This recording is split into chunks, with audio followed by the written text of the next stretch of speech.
Selamat pagi, bertemu lagi dengan Bu Ria dalam pembelajaran kimia. Pada kesempatan ini Ibu akan menjelaskan tentang kesetimbangan kimia atau kesetimbangan dinamis. Ya, pengertian kesetimbangan kimia.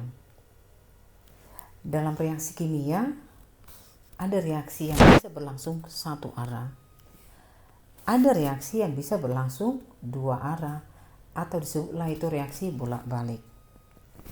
Nah, contoh reaksi yang berlangsung satu arah, misalnya reaksi pembakaran, reaksi netralisasi.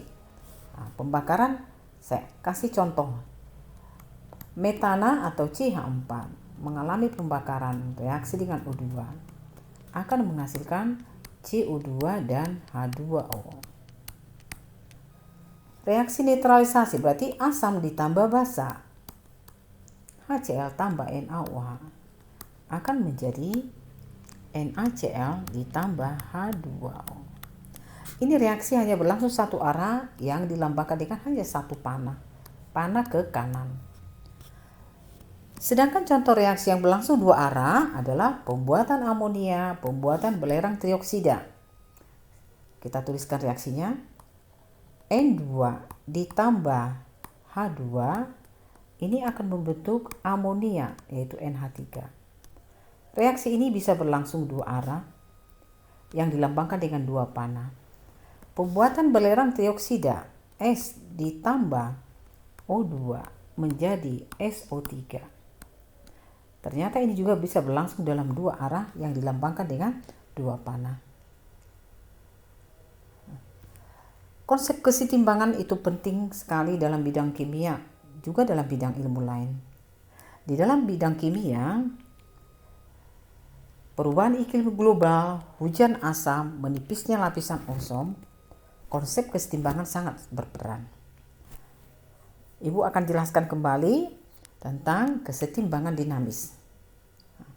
Kita lihat reaksi penguraian N2O4 menjadi NO2. Ini reaksinya ya. N2O4 menjadi 2NO2. Jika reaksi di atas tidak dapat balik, ingat, jika reaksi di atas tidak dapat balik, tentu konsentrasi N2O4 terus-menerus berkurang dan mungkin akan mencapai 0 atau habis dalam waktu tertentu. Jika reaksi tidak dapat balik. Tapi kenyataannya N2O4 tidak pernah 0. N2O4 ini terurai menjadi NO2 tidak pernah 0. Tetapi konsentrasi NO2 pada saat tertentu dia stabil. Sementara konsentrasi NO2 lama-lama naik. Ya, NO2 ini lama-lama naik dan juga mencapai nilai yang stabil. Dari hasil pengamatan tadi disimpulkan bahwa reaksi di atas berlangsung dalam dua arah. Saat dibentuk NO2, jadi saat dibentuk NO2 ini, saat bersamaan juga NO2 membentuk N2O4 dengan reaksi seperti ini. Jadi NO2 membentuk N2O4. Jadi artinya reaksi berlangsung dua arah ya. Saat konsentrasi NO2 meningkat pada persamaan 1, ya, N2O4 berubah menjadi NO2 meningkat. Kecepatan reaksi pada persamaan 2 juga meningkat, dibentuk N2O4. Jadi pada persamaan 2, N2O4 juga dibentuk. Sehingga pada saat kecepatan produk menjadi reaktan sama dengan kecepatan reaktan menjadi produk, disitulah dicapai kesetimbangan dinamis. Biasanya dilambangkan dengan panah dua ya, panah ke kanan dan panah ke kiri. Jadi inilah tadi bereaksi, inilah produk. Nah, Ibu sekarang lanjutkan lagi ya. Nah, ini kita perhatikan coba grafiknya ya. Ini grafiknya. Tadi reaksinya adalah N2O4 menjadi 2NO2. Reaksi berlangsung bolak-balik atau dua arah. Berarti awalnya yang ada N2O4 dong. Konsentrasi N2O4 ada dan dihasilkan NO2.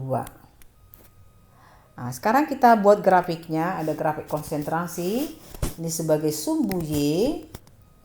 Kemudian sebagai waktu sumbu X. Pada saat awalnya N2O4 ini disinilah konsentrasinya.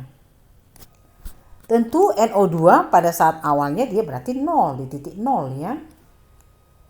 Ini tadi N2O4 mula-mula berarti ya. Berarti di sini NO2 mula-mula ya. Ada di sini ya penjelasannya. N2O4 mula-mula konsentrasinya sekian. Setelah terjadi reaksi dia berarti mengalami penurunan. Pada waktu tertentu konsentrasi N2O4 itu stabil. Karena reaksi berlangsung dua arah, NO2 yang tadinya dia 0, ternyata NO2 itu lama-lama konsentrasinya naik. Konsentrasi naik. Pada waktu tertentu konsentrasi dari NO2 itu tetap atau stabil.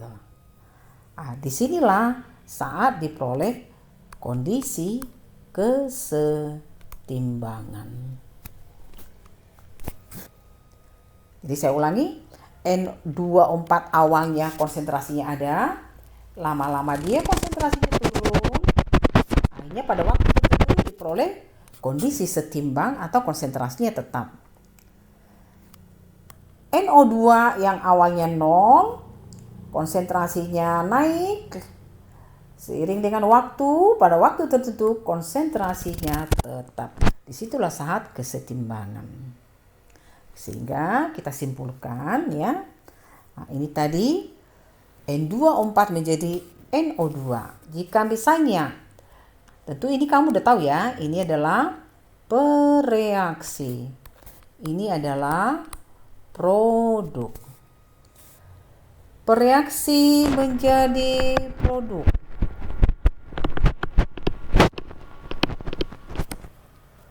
Kita anggap misalnya lajunya V1. Sementara produk menjadi bereaksi, ini kita anggap lajunya V2. Atau atas V1 yang bawah V2. Saat setimbang ya, tentu V1 sama dengan V2. V1 sama V2 artinya laju bereaksi menjadi produk sama dengan laju produk menjadi bereaksi. Saya ulangi, saat setimbang itu adalah saat laju bereaksi menjadi produk sama dengan laju produk menjadi bereaksi. Saat kesetimbangan dinamis ya, tidak ada perubahan yang dapat diamati ya. Atau dikatakan terjadi reaksi molekuler yang tidak bisa terlihat. Namanya molekul ya, tidak bisa dilihat oleh mata. Tentu konsentrasi, bereaksi dan produk itu tetap. Itulah kesetimbangan dinamis.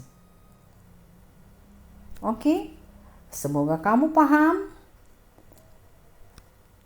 Tetap semangat dalam masa pandemi. Terima kasih.